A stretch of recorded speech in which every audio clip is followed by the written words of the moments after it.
ईश्वर गीता प्रारंभ। व्यास जी बोले, प्राचीन काल में सनत कुमार आदि प्रमुख योगीश्वरों द्वारा पूछने पर स्वयं प्रभु महादेव ने जो कहा था उसी को मैं कहता हूँ। सनत कुमार, सनक, सनंदन, अंगिरा, रुद्र सहित परम धर्मज्ञ भृगु, कड़ार, कपिल, योगी महामुनि वामदेव, शुक्र तथा भगवान वशिष्ठ, इन सभी संयमित चित्त वाले मुनियों ने संशयान्वित होने पर परस्पर परामर्श करके पवित्र बद्रिकाश्रम में घोर तप किया। तब उन लोगों ने आदि और अंत से रहित धर्मपुत्र महायोगी पवित्र नारायण नामक ऋषि का नर के साथ दर्शन किया। उन भक्ति संपन्न योगियों ने वेदों में वर्णित विविध स्तोत्रों द्वारा स्तुति करके उन श्रेष्ठ योगी को प्रणाम किया तथा सर्वज्ञ भगवान नारायण ने उनके अभीष्ट को जानकर पुनः गंभीर वाणी में उनसे पूछा कि आप लोग किस प्रयोजन से तपस्या कर रहे हैं। प्रसन्न मन वाले ऋषियों ने, जिनका शुभ आगमन अभीष्ट सिद्धि की निश्चित सूचना देता है, ऐसे उन विश्वात्मा सनातन साक्षात नारायण देव से कहा, भगवान, हम सभी ब्रह्मवादी संशय में पड़ गए हैं। आप पुरुषोत्तम हैं, हम एकमात्र आपकी शरण में आए हैं। आप उस परम तत्व को जानने वाले हैं।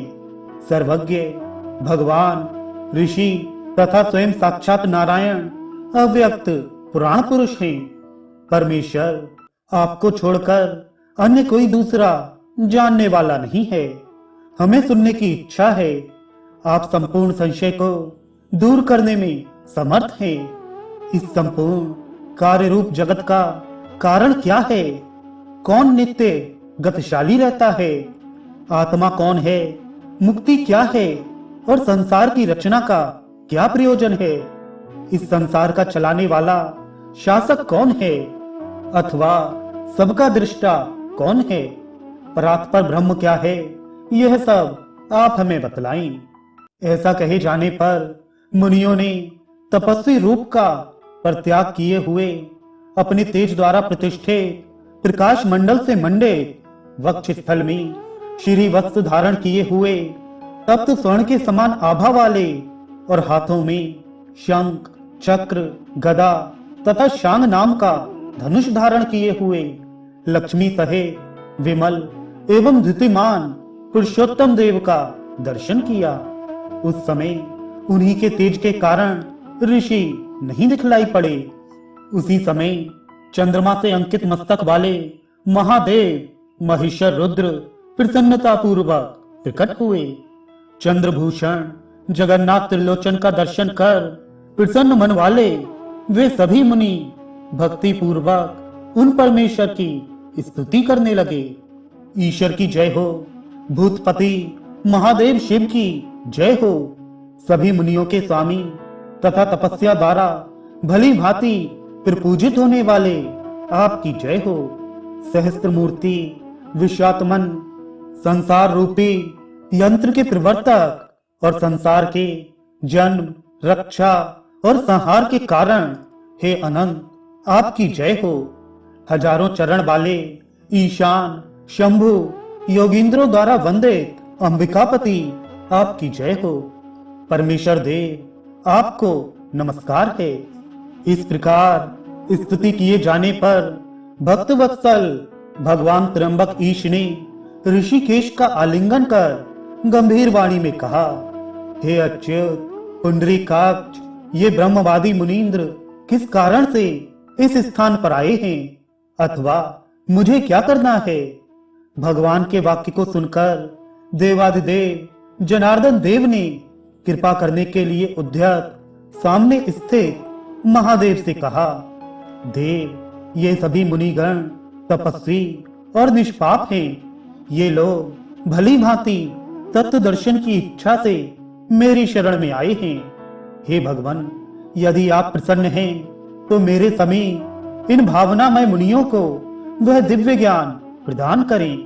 शिव, केवल आप ही अपने आप को जानते हैं, दूसरा कोई आपको जानने वाला नहीं है, अतः आप स्वयं इन मुनींद्रों को अपना स्वरूप दिखलाएं।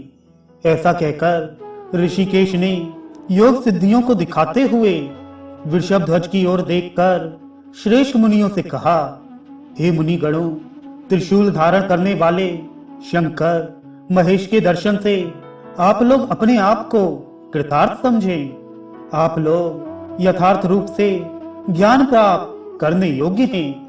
सामने प्रत्यक्ष स्थित विशेष से उस तत्व ज्ञान के विषय में पूछें। मेरी सन्निधि में ये यथार्थ रूप से वर्णन करने में समर्थ हैं।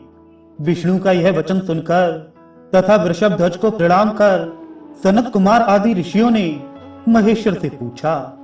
इसी बीच आकाश से ईश्वर के योग्य एक अचिंत्य दिव्य निर्मल आसन प्रकट हुआ। विश्वकर्ता वे योगात्मा महेश्वर विष्णु सहित उस आसन पर बैठ गए। अपने तेज से विश्व को पूरित करते हुए महेश्वर देव वहां सुशोभित हो रहे थे।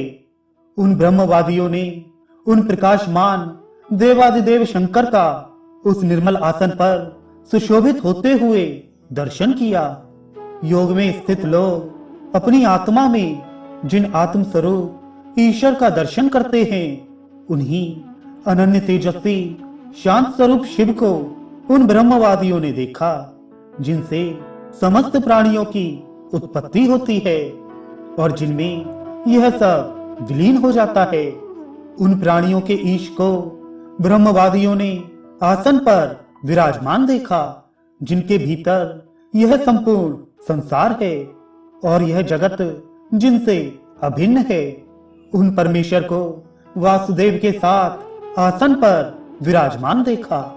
मुनियों के पूछने पर परमेश्वर महेश्वर भगवान पुंडरीकाक्ष विष्णु की ओर देखकर अपने श्रेष्ठ योग का वर्णन करने लगे।